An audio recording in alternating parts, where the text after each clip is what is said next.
What's up guys, Ben here bringing you another video today. This one's a little bit unique and I haven't done this before, and hopefully it goes well because I'll probably do a bunch of these. I'm kind of doing sort of a think piece, opinion piece here, specifically around challengers. We're getting that time of the year where normally stuff starts to get planned out for next season, and there's always been, there was a lot of chatter prior to champs about changes for challengers, and the conversation kind of died down a little bit after everybody sort of left that event and went sort of on their summer break. But now that folks are getting back here in the US, it's Labor Day, people are getting back in the office. I wanted to kind of spin up this conversation and use this sort of start a greater dialogue around challengers. I think there's some really easy changes that can be made to really improve the ecosystem. But I think there's some bigger ideas and conversations we need to have as a community to make the best amateur ecosystem possible. So let's dive in. All right, so I wanted to make a slide just to start things off with kind of like sort of almost mind map of what sort of each stakeholder kind of wants as ecosystem. I know it's not the prettiest slide, but listen, if someone wants to make a good template for me for future videos, I'd love to use it, but I didn't want to use like a generic Google Slidesy type slide deck, and I don't have access to the cool backgrounds I used to make when I was an esports engine. But anyway, I think there's a pretty good summary sort of what everybody wants, and you'll see there's a lot of overlap between a lot of these parties. So the top left-hand corner, we have the amateur section. I think this is obvious, right? Like amateur players, they just want competition. They want places to showcase their ability. They want to get on a pro team and have a path in order to do so. A lot of lands, they want to be able to travel and showcase in different cities and really experience life. I kind of put an asterisk next to the last one. So the pro side makes sense. The amateur one I think is really aspirational. I don't know how realistic it is, and that might be sort of a tough thing to hear. Some of the amateur players that are going to tune in this video, they're like, well, like how am I supposed to do this if I can't make, you know, $50,000, $60,000? And I totally understand where they're coming from, but it's amateur competition and the economic kind of conversation around it is a little bit tricky. And so you almost have like tiers of amateurs, right? You have like top tier players that have been in the amateur cycle for a long time and newer players, and they all have sort of different views on this topic. Again, why I pulled an asterisk, because I think it is very much an aspirational goal, and I think something we should try and build towards, but I don't know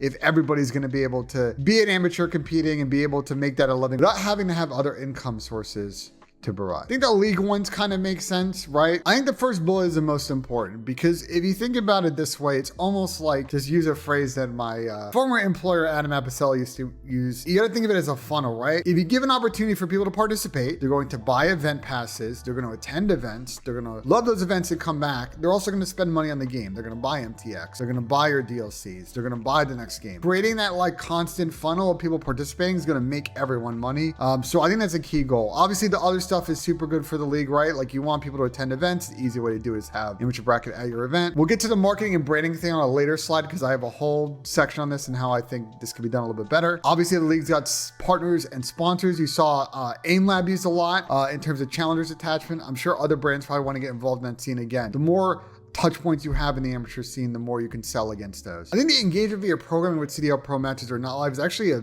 surprisingly big bullet. And we'll get to it in a later slide, but one thing I saw was how many people were tuning into the Challengers Elite watch parties that people like Shotzi were doing, Methods and Zuma, and how keeping that programming going on Tuesday and Wednesdays is super key to keeping some of these storylines going and having people talk about the Call of Duty League. Pro teams have some overlaps to leagues. Obviously, we're assuming that some of this is pro teams hosting events. So again, event intense is key, making money off of team pass sales. The other side of it that's more pro team specific, I think, is obviously using amateur competition and challengers as a way to scout people, scout players, and sort of keep building your team. Obviously, a lot of teams are choosing to run a amateur bracket team that's an academy squad, and we'll talk about that in a later slide as well. I think another bullet, and we'll get to it later as well, is the ability to run sanctioned AM activity. And I think for like pro teams, continue to activate in market is super key as we sort of get out of the dregs of COVID and people can start doing stuff locally in market. Apologies for the formatting in the bottom left is order to fit my face cam. I would love for it to be centered, but again, Gorilla style. One constituent that doesn't get talked about a lot is sort of amateur orgs, and they're super key to this, especially when we talk about players needing to travel to events. They need funding in order to do so. Someone's got to pay for their hotel rooms, their flights. And for amateur orgs,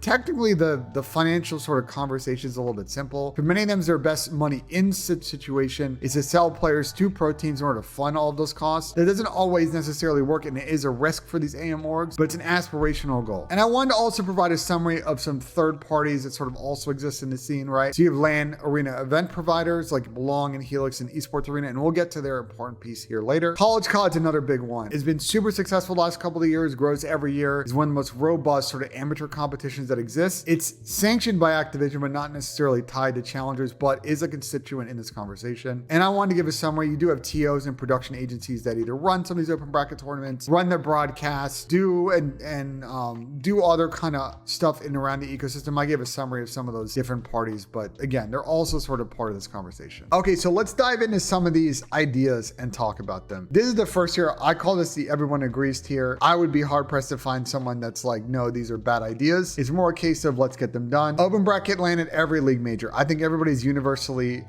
down for this. I think hosting teams and league hosts when they host a major are down for this. I think a lot of why it happens or doesn't happen comes down to really the space in the venue and the ability to do it. If we go through like last year's calendar, right? We had an amateur event at Champs. We had an amateur event at New York, but it was tied to an adjacent weekend. And that was because if you guys went to King's Theater in that New York event, I don't know where you would have put an amateur bracket. So that time they did do it the weekend prior in Foxborough, Massachusetts. For the Toronto major, there was an open bracket at the venue in a gym that was right next to it. It was a super cool space, so super easy there. Obviously, we had the pro event in Columbus in between majors 2 and 3. Major 2 obviously had a great and was the first open bracket LAN of the year, and now it's in an adjacent ballroom to the venue, so in the same space. Really leaving the only events where we didn't have an open bracket LAN were Majors 1 and Kickoff Classic, both at ESA. I'm going to give the Dallas team and the Optic team a little bit of pass on this because if I remember correctly, like the Envy Optic team was just coming back in to owning the lease on that building. And also something that people may not know is that the ESA, the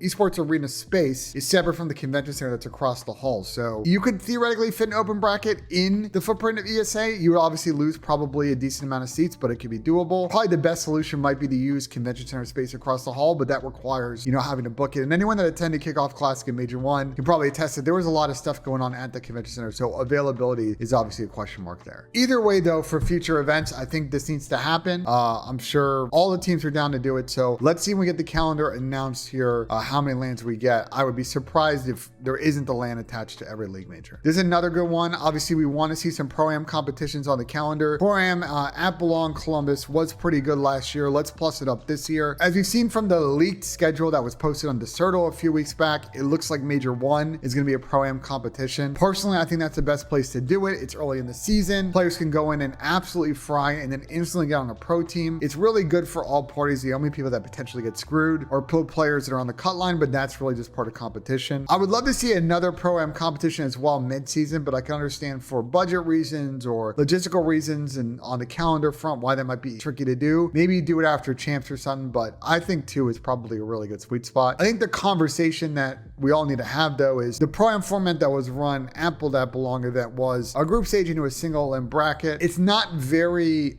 forgiving and it's not a lot of matches. So I wonder if single limb knockout isn't the best path. This is a community conversation. Would love for you all to weigh in and let me know if you guys would love to see like the old CWL style where everything sort of feeds into a big bracket that's double limb, or maybe we stick with single limb but we stick with longer series. Maybe we go to best of 7s. I'm curious what y'all think. I think another easy one is let's keep the Challengers League program going. It's great to watch midweek. It's super cool to watch the European competition, North American competition. There are some other additional knock-on ideas to Challengers Elite that I'm going to propose later in the slide deck in terms of how to do some more international playoff stuff. But I think the key question on sort of maybe an expansion front that maybe everybody agrees on is we expand this to new regions, right? Can we figure out a way to do Challengers Elite in LATAM, maybe in Asia, a fun conversation that I think is worth having. And obviously we're all unified. I think Challengers Champs is great, but definitely needed probably another 8 teams or so. Let's expand the field. Let's get at least 16 in there. And I think that opens up a question of, do you want to have a last chance qualifier LAN? I think it's worth it. Obviously it comes down to calendar, logistics, budget, all that stuff. But let's have a conversation about it because I think having a robust Challenger Champs, now that we've done one and we finally got that in the bag, we've finally done it on LAN. Let's figure out how to improve that for next year. All right, this is a let's figure out logistics tier. I think these are ideas that everybody's probably open to, but may not be as simple to execute. And we should discuss some ideas and how to actually make them happen because I think they're all really amazing ideas. The first one is something that when I tweeted out that I was making this video, universally every response I got to my tweet was, we need to have grand finals when we were doing opens at majors on main stage on Sunday. Like everybody is down. I think people would go to the venue early to watch them. I think it'd be great lead-in content. The difficulty I think is how do you do it with sort of the really kind of packed schedule you have now. You look at sort of the weekend schedule for CDL events, and Saturday's schedule is really deep, and then you have 4 matches on Sunday. So you're probably then doing Challengers finals at like 10 a.m. because you need to account for a potential second best of 5, and it also gives you time to turn over the stage and get ready for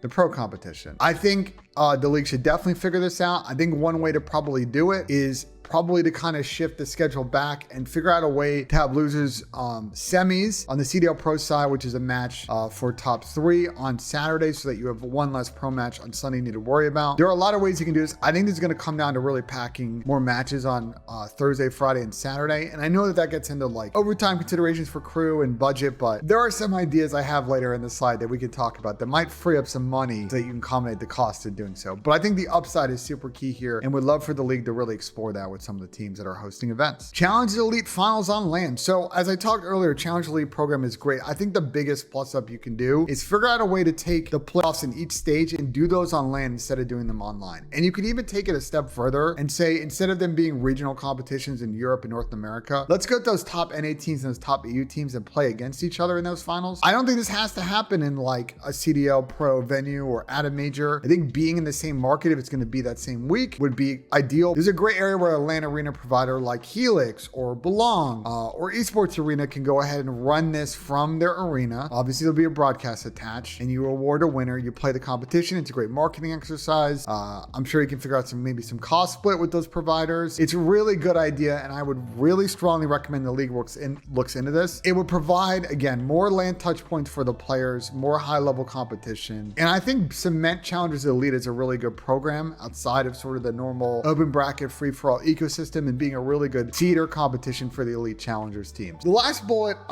comes from a conversation I had with iHold Shift actually at Major 3. We were going to play golf, and him and I were in an Uber together. We were just like chatting about challengers, and he really gave me sort of a really passionate speech on his end about like, he feels like, especially on the league accounts, on the team accounts, that there's not a lot of discussion around challengers. They're not talking about Challengers Elite. They're not talking about the cups. They're not talking about the opens, and they're not talking about champs. And he thinks it's a real missed opportunity to really kind of build on some of these teams and players. I think a really key thing that I learned from my last job was when we would go out and pitch to leagues and partners about like what are sort of core values for an esports program, players at Paragons and developing superstars is always super key. And I think that this sort of all wraps into how can the league and teams do better in providing support around challengers. And I put some potential ideas on how to do it here. Obviously, recap content is super easy. Summarize top plays and moments, maybe get some interviews. I think that stuff is really key. Live tweeting all that stuff is great as well. Obviously, you're gonna have accounts like the Rotation, CDL Intel, Breaking Point, the Challengers Update Twitter account will all probably continue to provide news, but I think having some of that through the league accounts will reach a few more extra eyeballs. Obviously, having players to watch and sort of some more featured player vignette content I think would be super cool, again, in developing those superstars. You can then kind of on broadcast even do a better job of call to action and tune in to Challengers Elite later this week. Talk about those matchups that are coming up. There's a lot more that can be done here with, I think, a more kind of robust marketing strategy around challengers. I don't think it's super difficult. It just comes down to man hours to draft something up, get that plan approved, and then for people to execute that at different levels. All right, so this is the let's have a conversation tier. So I have some thoughts on things like scouting grounds, challengers cups, challengers points, and the academies, but I think a lot of this is going to be in follow-up content. And I think having people like Doug Sensor Martin and other amateurs weigh in, having people like Daniel Sai on the league side weigh in, I think is super key to like have a thorough conversation on these topics. So scouting grounds is a really cool thing that was done the last couple of years. It was done online, obviously, during COVID. I think figuring out how to do this on land would be super key because I like the idea of a scouting combine. It's great for teams to find certain players. I don't know if doing it on the front end of the year is the best way to do it. It might make sense more to do it after champs. So figuring out with the league on where that works on the calendar is ideal. This might be a potential opportunity for a CDL team to kind of host scouting grounds or another third party, but I think moving this to land would be super key. The online thing was sort of okay, and I don't know if it brings out the best effort, and having a land competition I think would be really excellent. I think we need to have a conversation around Challengers Cups. There are a lot.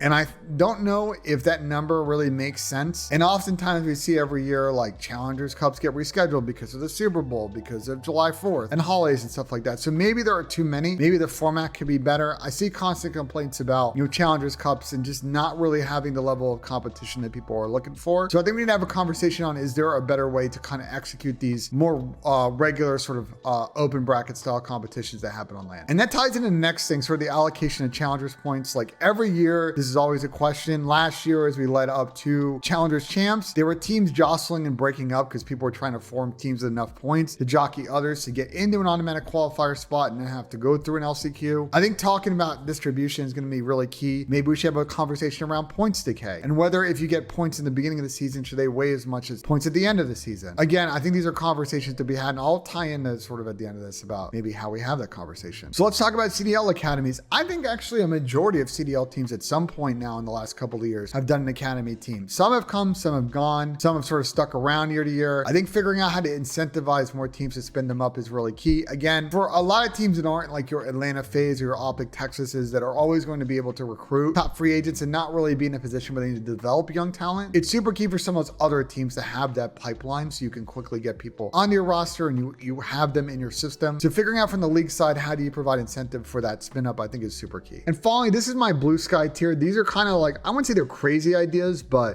they're definitely ideas I don't think they're going to happen next year, but I think are worth having a conversation. The first one actually kind of occurred to me a couple of days ago, and I actually don't know, and this is why I posed that question, because I actually don't know the answer to. College COD is super popular. We're seeing a lot of universities spinning up. Is there anything preventing these colleges and universities from taking their team, paying for them to go to land to a major, and playing there with their college or university branding and logos and jerseys and all that? That would be a big question to me. If they can, I think like tying those two programs together is really going to create more of a pool of participants. You can almost have parallel programs, but it's worth the conversation because I really think college COD has a lot of upside as a parallel amateur competition, and figuring out a way to tie it into the normal Challengers ecosystem would be super key. The second bullet might seem obvious, but I think there are probably blockers here in terms of the YouTube and Twitch stuff. But man, Zuma and Methods and Shotzi streamed a lot of Challengers Elite last year. They were all pulling a couple thousand. I think even during the finals of one of the stages across all three streams, they were getting like in the 20 or 30,000. So there's a lot of appetite here for people to watch official co-streams around Challengers Elite. I think figuring out how to sanction some of that stuff, give them more graphics they can use, tie them in their interviews. I don't know, a lot of other stuff that you can probably do around co-stream stuff to make that package work would be super key. A parallel conversation this to me is not letting teams bully some of these broadcasters into blocking the minimap in S&D, but I'm not going to fight that battle here on this video. We'll bring it up on a later conversation. Sanctioning system for local and regional lands would be really interesting. You see this in other esports. My thought process is basically like you have stuff like COD Agent and NJ Halo that run lands at malls and other local places. How do you tie those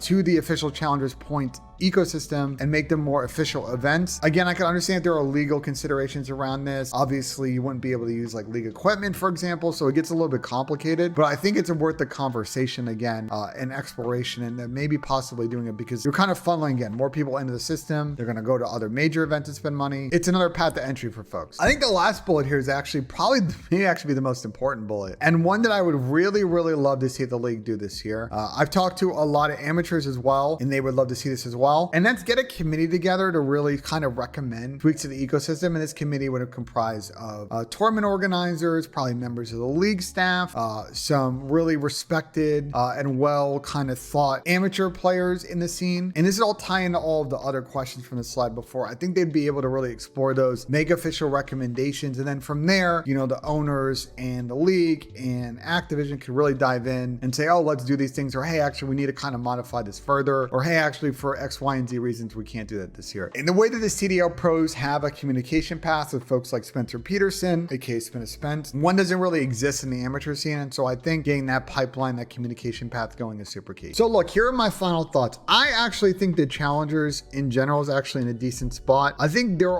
is a lot of potential here to really make it sustainable long-term. And, you know, Challengers in the amateur ecosystem in Call of Duty has been really kind of, the amateur ecosystem in Call of Duty is not new at all. It's been around really since prior to CWL. We're talking the early days of COD, and that participation's always been there. It's just a case of now that we have an official CDL league, really starting to develop more of the things that we saw prior to COVID and starting to do a couple of new ideas to have more touch points for amateur activation. It's more just about content and engagement, getting people participating. They're going to spend money on the game. They're going to go to events. They're going to support their teams. They're going to tweet. All of this stuff keeps people interested both on the pro side of Call of Duty as well as the amateur side. So I think all of these things are key. I'm going to try and do future content where we go back through this list, maybe get some new ideas. I would love to talk to someone from the league about it, maybe get them on to talk about it, because I really like the Challengers program, but there are definitely some improvements that can be made, I think, to really kickstart it and take it to the next level. So let me know in the comments what you guys think, some of your ideas. Maybe I'll do kind of a video after this if there's enough to kind of respond to some questions you may have. Maybe I'll grab a guest or two and we can jump through those. As always, guys, if you like the video, smash that like button, hit subscribe. I'll be pumping out content for you in the coming days and weeks as we get ready for the season to start, hopefully soon with the new game coming out. And as always, guys, we'll see you in the next one.